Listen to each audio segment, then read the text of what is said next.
Hi friends, welcome to my channel. আজকে আমি তোমাদের সাথে একটা মাছের রেসিপি শেয়ার করব। সেটা হলো রুইয়ের দই পোস্ত।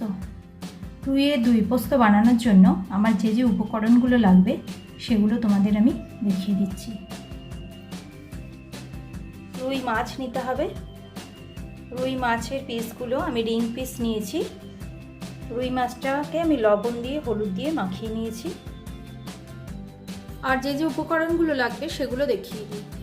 দেখো, লবণ নিয়েছি, হলুদ, টক দই নিয়েছি, তা বাড়িতে পাতা টক দই নিয়েছি, তোমরা কেনা টক দইও নিতে পারো, চিনি, চিড়ে রাখা কাঁচা লঙ্কা, সর্ষে পোস্ত কাঁচা লঙ্কা দিয়ে পেস্ট করে নেওয়া।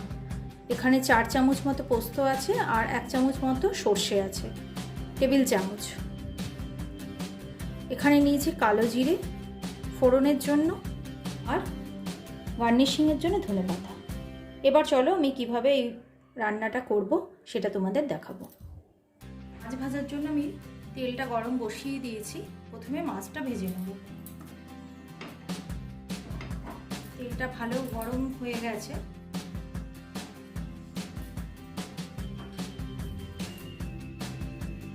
লবণ হলুদ দিয়ে মাখিয়ে রাখা মাছটা প্রথমে ভাজা করে নেব।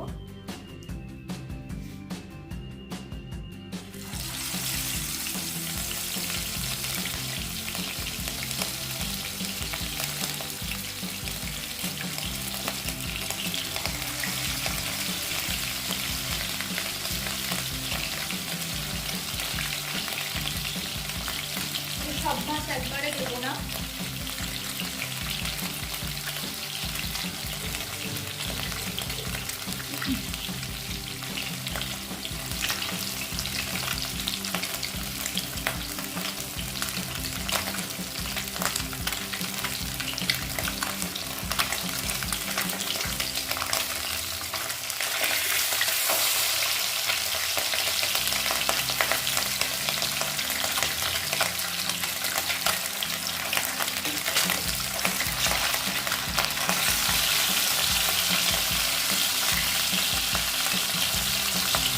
মাছটা একটু কড়া করেই ভেজে নেব।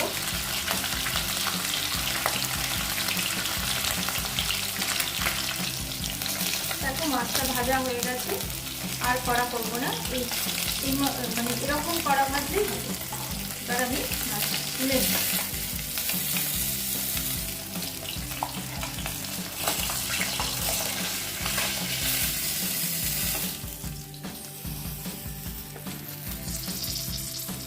বাকি মাছ দুটো ভেজে নেব।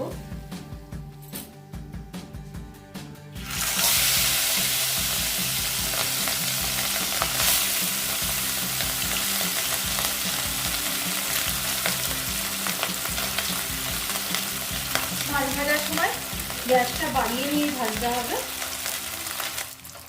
বাকি মাছগুলো আমার ভাজা হয়ে গেছে। রুই মাছের এই রেসিপিটা করতে ভীষণই কম সময় লাগে। মাছটা ভাজতে যেটুকুনি সময়, তারপর আর বেশি সময়ই লাগবে না। খুব ঝটপট এটা বানিয়ে নেওয়া যায়। আমি তুলে নেব।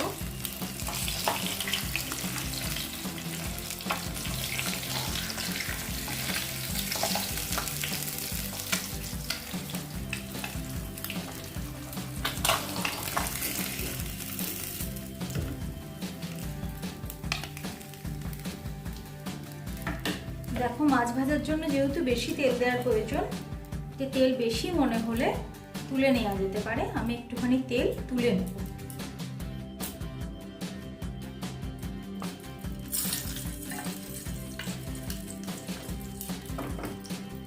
এখনই তেল লাগবে। এবার এই পরিমাণ তেলটা রেখে আমি এতে প্রথমে কালো জিরেটা ফোড়ন দিয়ে দেবো।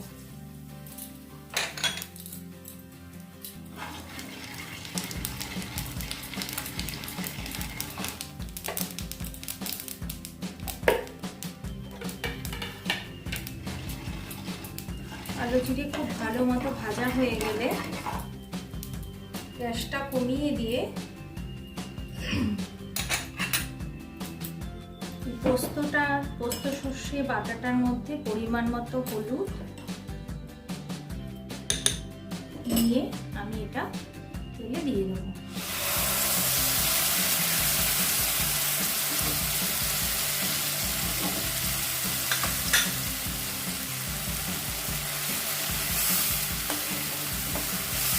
হলুদের গন্ধটা যাতে একদম মানে ভাজা হয়ে চলে যায়, কাঁচা হলুদের গন্ধ যাতে না থাকে, সেই জন্য আমি সর্ষে পোস্তটাকে একটু তেলে ভেজে নেব।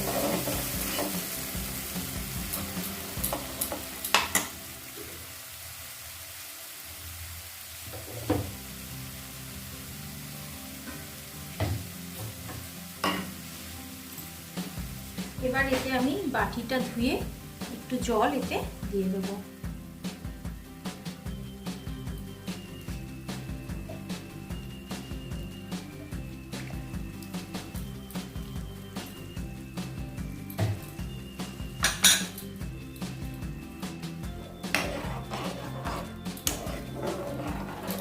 এবার এতে আমি দেব ফেটিয়ে রাখা দইটা। দই তোমরা কখনোই শুধু তেলে দেবে না, এবার ফেটিয়ে রাখা দইটা দেব। একটু জল দিয়ে তারপরে এই দইটা দিতে হবে, মানে যেটা আমি পোস্ত সর্ষের বাটিটা ধুয়ে জলটা দিলাম তার মধ্যে আমি দইটা দেব। দই যদি শুধু তেলের মধ্যে পড়ে যায় তাহলে দইটা একদম ছানা ছানা হয়ে যাবে। একটু জল দিয়ে দিলে দইটা ছানা হবে না, এটা ঘনই থাকবে।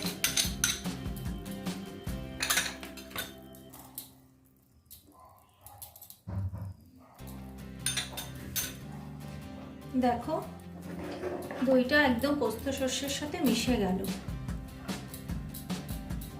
তোমরা এটাকে একটা টিপস মনে করতে পারো, যেটা হলো দই সবসময় মশলাতে যদি দাও, মশলার তরকারিতে, তাতেও মশলাটা কষিয়ে নেওয়ার পর জল দিয়ে তারপর দই দেবে। পোস্ত সর্ষের ক্ষেত্রেও তাই, পোস্ত সর্ষেটা একটু ভাজা হয়ে যাওয়ার পর তারপরে দইটা ফেটিয়ে ওতে দেবে।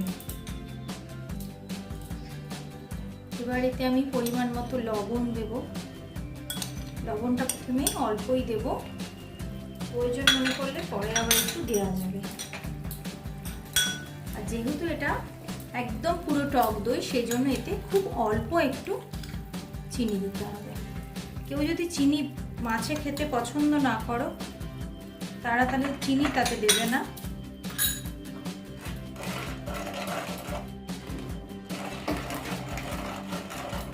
আমি এর কালারটা হলুদই রাখবো, লাল লঙ্কার গুঁড়ো দিলে এর যে কালারটা আসবে তার থেকে আমার এই পোস্তের রঙটা এরকম হলুদ রঙ হলেই বেশি ভালো লাগে। এবার এতে আমি মাছগুলো দিয়ে দেব। তার আগে একটু গ্রেভির প্রয়োজন বলে আমি এই দইয়ের বাটিটাকেও ধুয়ে জলটা দেব, কারণ মাছটা মানে যখন এই ঝোলে সেদ্ধ হবে তখন সেটা অনেকটাই শুকিয়ে যাবে। যতটা পরিমাণ গ্রেভির প্রয়োজন সেরকম মোটামুটি তার থেকে একটু বেশি দিয়ে তারপরে মাছটা দিলে বেশি ভালো হয়, তাহলে আর আমাদের পরে জল দিতে হবে না। আমার আরেকটু মানে গ্রেভির প্রয়োজন, সেই জন্য আমি আরেকটু জল দিয়ে দিলাম।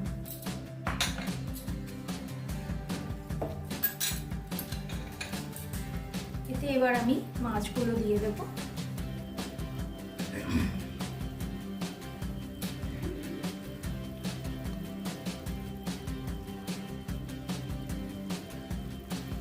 গ্যাসটা কমিয়ে নেব, দিয়ে মাছগুলো দিয়ে দেব।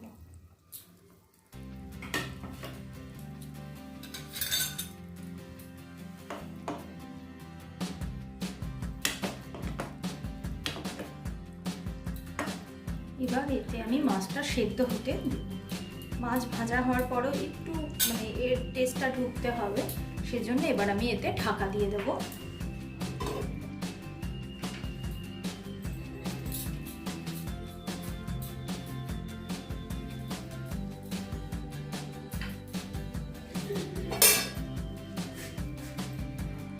এবার এতে আমি ঢাকনা দিয়ে দিলাম। এটা এবার মিনিট 5 মতন একটু অল্প মানে আছে, একদম সিমে দেয়া আছে গ্যাস, 5 মিনিট মতো এই ঝোলের মধ্যে মাছগুলো ফুটবে।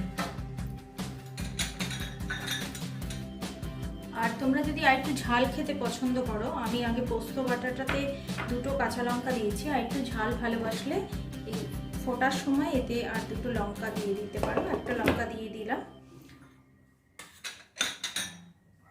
এর বেশি দেব না।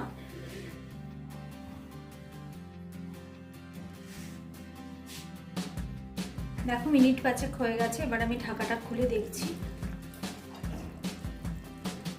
রুই মাছের দই পোস্ত রেসিপিটা তৈরি হয়ে গেছে। এবার এতে আমি আর 2টো কাঁচা লঙ্কা আর কিছু ধনেপাতা ছিটিয়ে দেব।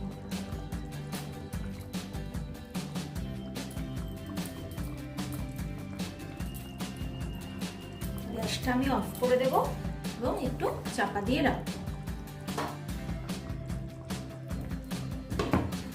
মিনিট 2 বাদে আমি এটা সার্ভ করে দেব। মিনিট 2 হয়ে গেছে, এবার আমি এটা তুলে সার্ভ করার জন্য বেড়ে দেব। তোমরা এটা বাড়িতে অবশ্যই ট্রাই করবে। খুব সহজ রেসিপি এবং ভীষণই ভালো খাবে, এটা আমি শিওর বলতে পারি।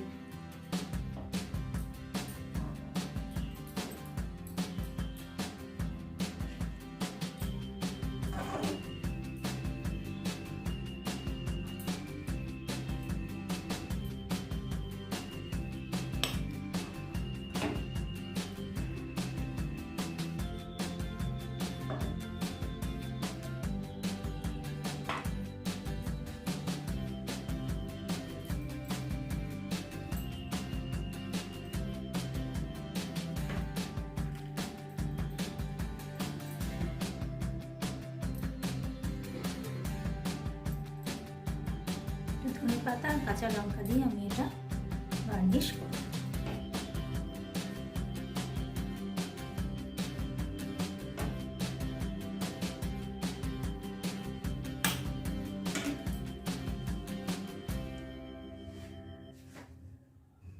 আমার এই রুই মাছের দই পোস্ত রেসিপিটা তোমাদের কেমন লাগলো আমাকে অবশ্যই কমেন্ট বক্সে জানাবে, এবং আমার চ্যানেলটা তোমাদের যদি ভালো লাগে তাহলে লাইক, শেয়ার এবং অবশ্যই সাবস্ক্রাইব করবে। Thank you.